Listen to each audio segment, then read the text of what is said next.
Hello again, good friends. Brian from Apex Detail. A common problem amongst those just getting into auto detailing, paint correction in particular, which is my specialty, is not knowing the combination of pad and polish or compound to use for what situation, what type of clear coat you're working on. And when I do get asked, or I'm asked to help guide somebody to pick the right combination for their car, 90% of the time, it's just a question on the correction fluid, the polish or the compound. The pad itself is hardly ever even mentioned. So this video today is going to answer the question of what's more important, or what is important between the combination of pad and polisher or correction liquid. Is the pad more important? Is the liquid more important? Today I'm going to show you, so let's get this started. As you can see, I have all the horses set up here. We are ready to go. My goal today is to give you a good visual of how pads and correction liquids work independently from one another or separately.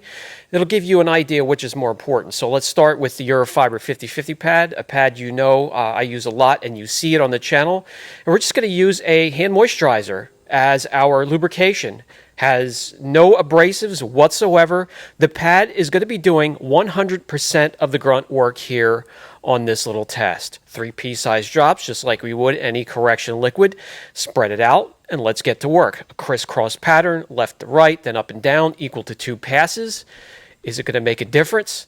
Are we going to see any turnaround or correction whatsoever, or none?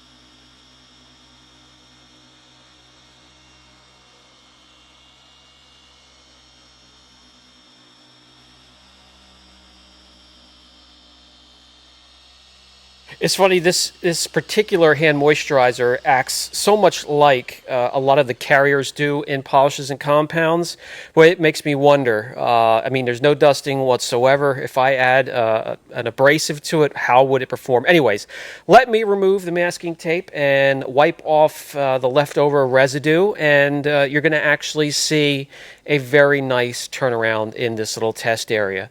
So that gives you an idea, or the indication, that the pad is doing the work with the correction liquid as its assistant.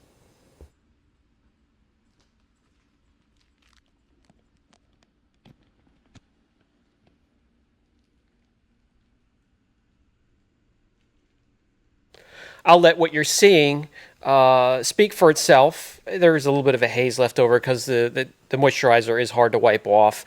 However, the polishing and the cutting fibers on that pad did all of the work. We just needed something, anything, to cut down on the friction, which then in hand keeps the temperature down on the panel and keeps it from micro-marring as well. Let's go even further to another extreme. So let me scuff up this area one more time. And as you're seeing, I'm using 3000 grit. It's not, 5,000 grit or some very light scuff marks.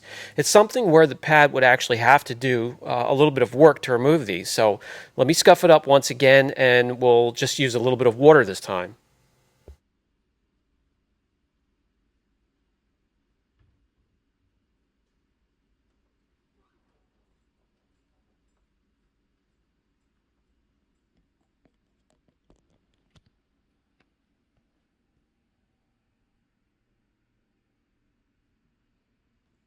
And also this time around, instead of the Eurofiber 50/50 pad, we'll just grab a polishing foam pad.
And again, just with a little bit of moisture, some water, we have some correction. Not even close to being perfect, but a huge turnaround. The foam pad was doing the bulk of the work with the water hydroplaning the pad a little bit, cutting down on friction and keeping the temperature down. So let's get over to another panel here, and I have this just as scuffed up as the other panel. We marked off an area with masking tape. We're going to use 3D ACA 500 on its own. So I'm just going to use a very soft application pad here to work in the compound. So it's going to be 100% of the compound doing the bulk of the work. A couple drops onto the pad, we'll spread it out, and we'll start to work it in.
Okay, let me remove the residue, grab you guys, bring you in closer. We'll use the work light, and you'll be able to see here the pads on their own, they can get the job done. The compound on its own, not so much. A little bit of turnaround, and a lot of that is just filling capabilities from the lubrication of the carrier from the abrasives. But so that gives you an indication of which is more important.